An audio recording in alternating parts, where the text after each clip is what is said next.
Vengo a contarles una historia de amor, mi primer amor. Pero antes necesito hacerles una confesión y contarles algo. La confesión es que cuando yo era chico, adolescente, preadolescente, era bastante boludo. Y lo que les tengo que contar es que Astor Piazzolla, durante buena parte de su vida, odió el tango. ¿Por qué yo era un boludo cuando era chico? Necesita un poco más de explicación y ahí me meto.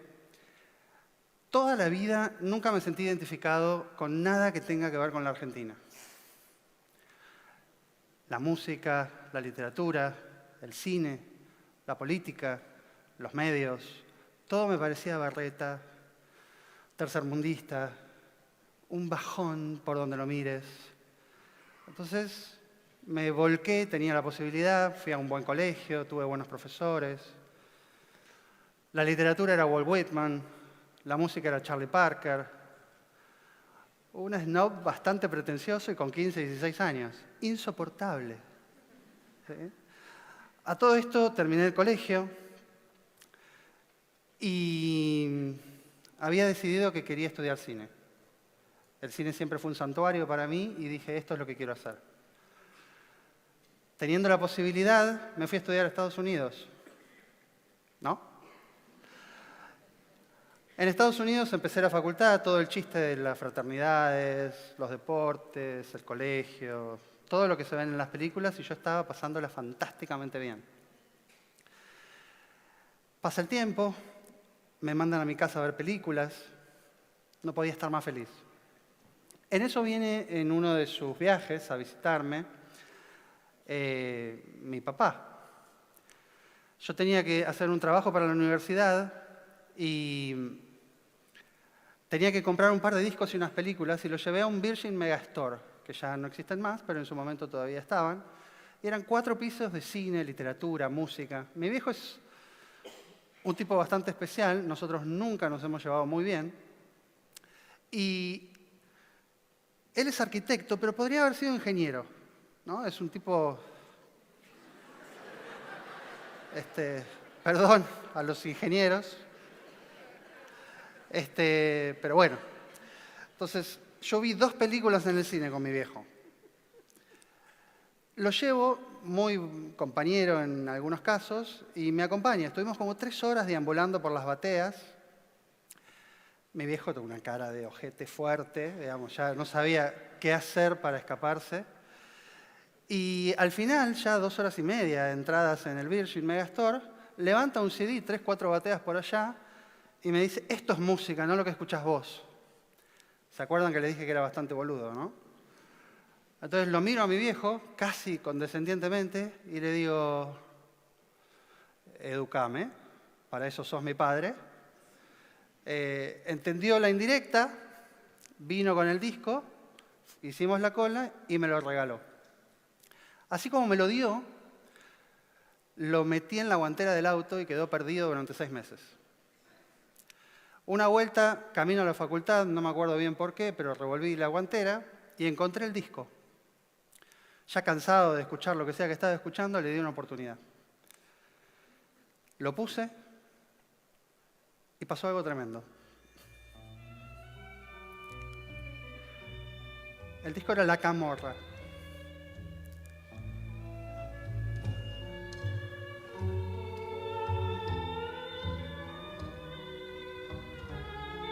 Y el primer tema se llama Soledad. Yo hacía 1 año y medio que estaba solo. Se me puso la piel de gallina, no pude seguir manejando, tuve que estacionar al costado. Me quedé todo el disco escuchándolo al costado de la ruta. No podía entender cómo una persona podía transmitir tan claramente, usando solamente notas musicales, un sentimiento tan complejo. Y yo lo estaba sintiendo a la perfección. Me partió la cabeza. En ese momento me enamoré de Astor Piazzolla. Llegué a mi casa, nunca fui a la facultad ese día, di la vuelta y me puse a investigar. Estuve 3 días leyendo todo lo que podía encontrar en internet. Compré todos los discos que pude Y Piazzolla se transformó en una obsesión. Desde que empecé a entender de qué se trataba su vida, dije, acá hay una película. Yo todavía estaba estudiando, así que no podía hacer mucho más que terminar mi carrera, pero para las fiestas venía a Buenos Aires. Mis viejos ya se habían separado, mi viejo vivía solo, lo fui a visitar a su nuevo departamento. Comemos, estamos 2, 3 horas charlando, y termina la comida y así al pasar me dice, ¿sabés quién vive acá arriba? Digo, no, ¿quién vive acá arriba? El nieto de Astor. Así como me lo dijo, salí volando por la escalera, le toqué la puerta y abrió la puerta el Pipi Piazzolla. Le conté lo que me había pasado con Astor, me puso en contacto con su viejo y empezaron 4 años de investigación y de escritura del guión sobre la vida de Astor Piazzolla. Le dediqué todo mi tiempo. Tenía la posibilidad, pude hacerlo. Y después de 4 años obtuve el resultado que buscaba. Estaba conforme con el guión. Tenemos un guión y ahora había que venderlo. Yo tuve la suerte de, mientras terminaba mi carrera, poder hacer The Script Doctor para Warner y para Universal. Y sabía muy bien cómo funcionaba el tema de entregar guiones no solicitados a los estudios. Ustedes tienen que entender algo. En los estudios hay un ejército de personas cuya única función es rechazar tus guiones. Esto no es un chiste, es absolutamente literal. Los guiones llegan en sobres de papel madera y son apilados contra la pared y son cientos de guiones que las personas tienen que leer y encontrar el mínimo error para descartarlo. Era mi primer largometraje y yo estaba convencido de que mi guión no pasaba los filtros de todos estos sensores mala onda. Entonces, pero estaba convencido en el contenido. Y dije, tenemos que hacer algo. Ese algo fue esta caja. Yo sabía que tenía que encontrar un mecanismo para saltearme todo esto. Así que nuevamente, con el apoyo de mi familia, me tomé un avión, armé 40 de estas cajas, me fui a Los Ángeles, me compré el Hollywood Production Guide, que es una especie de páginas amarillas de las productoras y de los estudios.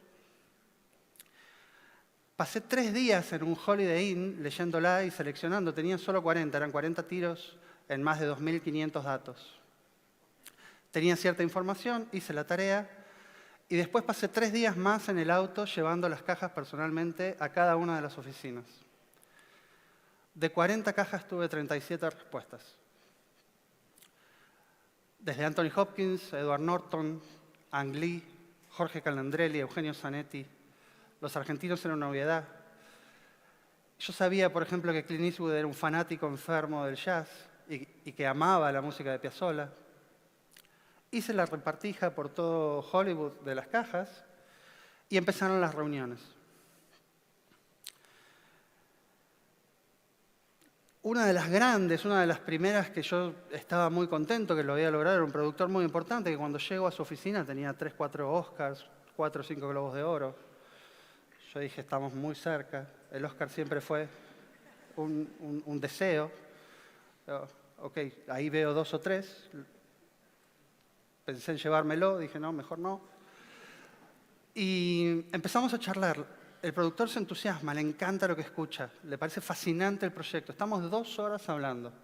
2 horas para esta gente son 2 semanas en su empresa. Esta gente no te da 2 horas de ninguna manera. Acuérdense que hay un ejército de personas que está ahí para que ustedes no lleguen a ellos.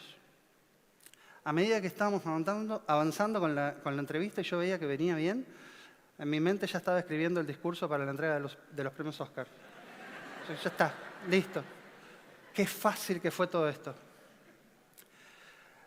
Al final de la reunión, el muchacho este, que no lo voy a nombrar, por si alguna vez hay que hacer otra película, me dice, esto es el año 2004, esto es importante, la película de Ray Charles estaba siendo un éxito de taquilla y una sorpresa para todo el mundo. Nadie podía creer que una película de un músico negro sea un éxito comercial.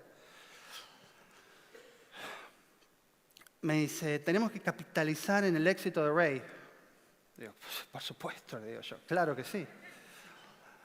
Me dice, Astor tiene que ser negro.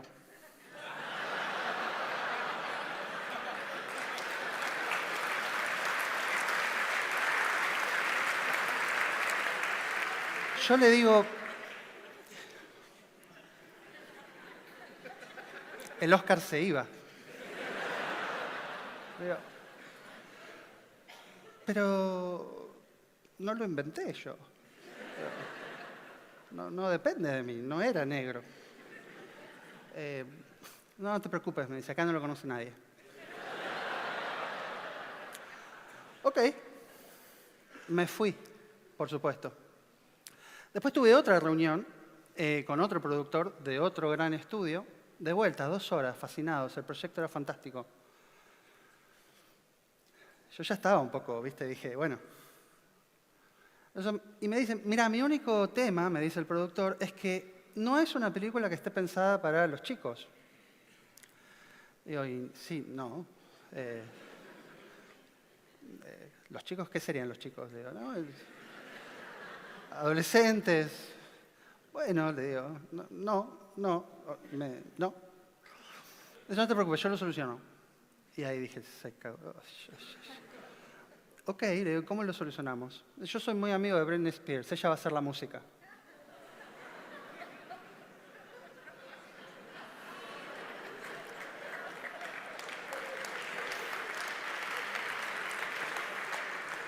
Yo estaba tratando de entender cómo Britney podía hacer la música de Astor, ¿no? Entonces, yo digo, pero Astor es músico. Su música es instrumental, Britney no toca instrumentos. Yo dije, tengo el argumento, no puede ser Britney. No te preocupes, ella aprende, en 6 meses está tocando algo. También me fui. Eventualmente llegamos a las personas correctas que no planteaban cosas locas. Estuvimos muy cerca con un depósito en escrow de $10 millones para empezar la preproducción y lamentablemente por un tema de derechos al final del camino el proyecto se cae. Además está decir que estuve 1 año y medio deprimido en la cama, pero todo pasa. Y si bien la desilusión fue grande, el aprendizaje fue mucho. Astor Piazzolla asociaba y entendía que el tango, les hago una aclaración, Astor a los 7 años se va a vivir a Nueva York con su familia y el papá y la mamá de Astor escuchaban los discos de Gardel en el living de la casa y lloraban pensando en lo que habían dejado. Para Astor el tango era dolor, era sufrimiento, era el dolor de sus padres y nunca lo quiso, él siempre quiso ser músico clásico. Amaba el jazz y quería ser músico clásico. Tardó casi 30 años en entender que hasta que no aceptara el tango como parte de su herencia cultural, no iba a poder desarrollarse como músico. Y fue en ese momento, cuando pudo aceptar el tango, que Astor se convirtió en Astor Piazzolla. Y a mí me pasó algo parecido. Y creo que ese fue el punto de contacto que yo tengo con Astor. Yo nunca me consideré argentino. Sí, nací acá, por supuesto. Me gusta el asado, obvio. Pero siempre miraba para afuera. En el momento que escuché esa canción de Astor Piazzolla y entendí lo que estaba pasando, la argentinidad me vino toda junta. Tardé un tiempo en procesarlo, no fue inmediato. Entonces, así como Astor no pudo convertirse en Astor Piazzolla hasta no aceptar el tango como parte fundamental de su herencia cultural, yo no pude convertirme en el hombre que soy hoy. El empresario argentino que tiene una empresa con 30 empleados, que tiene socios a los cuales, que son todos argentinos, por supuesto, y con los cuales nos peleamos todo el tiempo y nos entendemos todo el tiempo, y son los únicos que quisiera tener por el resto de mi vida. A la mujer de mi vida que está acá sentada, que también es argentina. Mi hija, que muy orgulloso estoy de que sea argentina. Y es imposible desarrollarse plenamente si no aceptamos quiénes somos. A mí me costó mucho tiempo y mucho esfuerzo entender esto, y hoy lo vivo y lo practico todos los días. No tengo un Oscar, todavía, pero nuestros contenidos y nuestros mensajes llegan a más de 30 millones de personas todos los meses.